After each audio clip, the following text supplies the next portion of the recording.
With the success of Diablo, Path of Exile and other action RPG titles, Marvel Heroes is often overlooked. Are action RPG fanatics denying themselves the pleasure of beating the crap out of costumed bad guys? Or are they right in foregoing Marvel Heroes in favor of the more popular action RPGs on the market? Welcome, my name is Sir Dutchy, and in this video I'll take a critical yet honest look at Marvel Heroes.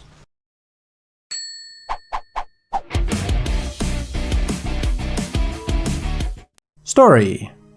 The Cosmic Cube is a device of untold power, capable of changing the very fabric of reality at the whim of its possessor. The brilliant but malevolent Dr. Doom has the cube, and with it, he aims to reshape the world in his own image. Determined to succeed where the cube's previous wielders have failed, Doom has lined up villainous allies to prevent the superheroes from interfering, and it's up to you to put an end to his madness once and for all. Graphics. Marvel Heroes looks pretty good with sharp textures and overall crisp and detailed character models. Each hero is iconic and easily recognizable not only by their appearance but by their animations as well. The environments range from crime-filled city streets to exotic jungles occupied by tribesmen, dinosaurs, hand ninjas, dinosaur head rockets, and other shenanigans you'd expect straight out of a comic book. A surprising and impressive amount of variety can be found not only in the many different areas, but the enemies as well. If you're at least somewhat familiar with comic books, you'll notice quite a few familiar faces too. I'd say the biggest downside to the graphics is just the amount of graphical effects altogether. This game can get ridiculously hectic on screen to the point you'll be guaranteed to lose your cursor in the heat of battle. It's also a shame that most equipable loot items don't actually show on your character model. The looks of your character can only be changed by equipping a different costume altogether. Sound. The sound effects do a good job of conveying the powers of heroes, and the music is well chosen to fit the theme. Each hero is generally voice acted well with quotes that are definitely true to the character and often hilariously so. To destroy you would be a petty victory indeed, and doom is never petty. Gameplay. If you're in any way familiar with action RPGs, this game is no different. Since the game features an impressive roster of heroes to play with, there's also quite a lot of variety in combat abilities, since it's possible to quickly and easily switch out your character with another without having to leave the game to do so. A big downside to this convenience, however, is that all characters share the same inventory, so trips back to one of the hubs to get rid of your items is certainly something that can eat up quite a bit of time if you play the game frequently. Despite all that, combat plays great and feels smooth, and characters generally feel pretty unique overall. Kicking ass as Spider-Man is a totally different experience compared to taking noobs to school as, say, Juggernaut, although I'd say that almost all heroes can be equally satisfying to play with certain impactful abilities that are not only true to the source material, but overall have a good sense of impact that generally makes dispatching those pesky bad guys delightfully brutal and fun. And if you're the type of player that really enjoys summoning playstyles, well, I got some good news for you, since there are more than a handful of summoning-oriented heroes in this game as well, such as Dr. Doom, Ultron, Iceman, and even Loki. Now, for an action RPG game, the game does have a good amount of content too, and most of it is fairly varied. For starters, you have a whole storyline to go through, which consists of many different environments with hardly any two areas feeling the same. It's also a nice change of pace compared to other action RPGs that most areas are very modern. By going through these areas, you'll often see levels that are public, so while you're out there gleefully filling up the hospitals, it's common to see other superheroes do the same. This really makes the world feel alive and makes it incredibly easy to team up long or short term with other people, although it's hardly ever necessary due to the rather forgiving difficulty in the overall storyline itself. However, besides the storyline, you can also choose to play terminals, among a few other things like raids, one-shots, and danger rooms. Terminals are like contained dungeons with a boss at the end. These areas don't offer much randomization, but are nevertheless pretty fun to play through. Personally, I've played countless terminals on all difficulties, but because of the huge hero roster, there's more than enough variety to keep things interesting, and if you're at endgame level, it's also a very good way to measure one hero against another to see which one performs better or has a playstyle that more suits your tastes. I'd say raids are fairly self-explanatory, and one-shot stories are similar to terminals, but feature somewhat of an extra storyline in a much larger environment compared to terminals. There's also the Danger Room, which is in essence Marvel Heroes' take on randomized dungeons, comparable to maps in Path of Exile or rifts in Diablo. Now, while you're out there kicking ass and chewing bubblegum, you run into loot. A whole lot of loot. In fact, I'd say this game possibly has the most loot explosions of any loot-based game I've played. It's borderline ridiculous, in fact, which compounds the fact that inventory itself is limited even further. But it's also extremely satisfying to see the amount of loot dropped all the time, providing a sense of achievement even if you can only play for 10 minutes or so. There are a ton of different items in the game, including many unique items that can only be worn by specific heroes.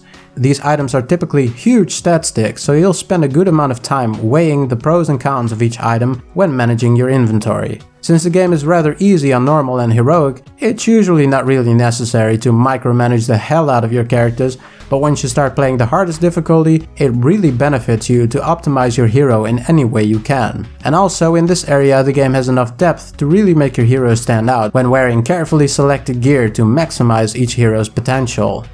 Which has the overall benefit of making the game incredibly replayable, given the large roster of heroes. There are over 60 heroes available. And you're not alone either if you run around cleaning house with a team-up follower, which can also be surprisingly helpful to have around to take some of the heat off you or to provide some extra damage. However, all these heroes might sound fine and dandy, but don't forget that heroes are not free per se. Given that the game itself is free to play, the heroes cost money in tiers. You got 2.25 heroes, 4.50 heroes, €9 heroes, and 13.50 heroes. Overall, I'd say that performance-wise, a 2.25 hero is equally capable of handling all the content compared to the more expensive ones. Prices seem to be more based on hero popularity and the time it took to develop them. Now, it's entirely possible to play the game without spending a dime, since there's a currency called Eternity Splinters that drop regularly, and those can be used to purchase heroes as well. However, be aware that if you wish to obtain costumes, it's technically also possible to get them through crafting, but since there's so many costumes available and the chance to obtain them is random and quite costly, it's unrealistic to think that you can just obtain the one you want through crafting. Costumes are fairly expensive, but don't offer anything aside from occasionally some new voice sets and animations. And also I'd like to mention that purchasing more bank space is not possible without spending money, and I can only assume Gazillion's main source of income is through the purchase of stash tabs, which are $3.50 for hero specific tabs and €5 for regular shared stash tabs. I'd say that if you like the game, you'll probably want to buy one or more at some point or another, given the insane amount of loot. Now, once you reach level 60, you can continue to grow in power not only by fine-tuning your gear through enchants and the like, but also by investing in the Infinity system. This system is comparable to Diablo's Paragon system, with continued experience gained at max level to invest in bonuses that grant power to your character pretty much indefinitely. It's not the most exciting system, but for me it's the perfect carrot on a stick that gives me reason to continue playing on my favorite heroes even after reaching max level. You can also decide to simply re-level your character starting back at level 1 if you're into that sort of thing. Overall score. The good. Impressive number of heroes. With over 60 heroes at the time of this video, there's plenty to choose from. Useful team-ups. The team-ups are actually useful and can contribute quite significantly. Graphics. The graphics look pretty great, with a lot of graphical effects too, fitting the hero. Great level variety. Each area and level feels distinct and unique from one another. Casual friendly. The game is rather easy, with hardly any severe penalties for dying, making it the perfect entry-level action RPG for people that just want to jump into the genre without too much hassle. Fantastic atmosphere.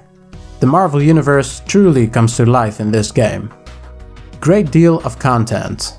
With patrols, terminals, one-shots, raids, leveling heroes and the danger room, there is plenty to do. Events. The huge amount of events make the game feel fresh each time a new event takes place. The bad. Events. Ironically, the huge amount of events can trivialize regular gameplay, since often progress can be gained much faster during events or Midtown Monday. No appearance changes. No matter what armor or weapon you equip, appearance does not change aside from putting on a different costume. Crafting too random. Because of the random nature of crafting, it can feel more akin to gambling. Similar heroes. Out of the impressive roster of heroes, a fair number of heroes can feel a bit too similar. Cash shop pricing. Fairly high pricing in the cash shop and paywall items. I think costumes and stash are too expensive and I'm not fond of having items such as special team-ups behind gambling paywalls. Loot management. There's just too much loot with too little actually being useful. Out of all the games I've played with inventory management, this one ranks as one of the most time-consuming among them. The same can be said about comparing uniques. Limited storage. The starter storage is quite small and in no way big enough to store the amount of items you will need if you decide to spend a lot of time in this game playing different heroes. What I'm saying is, I'd be lying if I would tell you the game is perfectly playable with the stash space given. Because if you're in it for the long run, you will want to spend some money at some point. Inconsistent performance. Stuttering is quite common, especially in multiplayer areas. Closing words. If you ask me, I'd say the game is good, just not spectacular. Initially the game hooked me because it reminded me of Diablo 2, and now I'm still playing. I've taken a few breaks here and there over the years, but personally I'm fond of the game and it always scratches that superhero itch. Is it worth it? Now, the appeal of Marvel heroes depends strongly on your enjoyment of superheroes. If you grew up reading comics or watching animated series, you'll have a blast stomping those inferior thugs into the ground as your favorite hero. It helps if you won't financially starve by spending a few euros here and there too. If you have no money but amazing financial constraint and patience to never spend a dime, you will still find an amazing and fun game here that's sure to entertain you for many hours.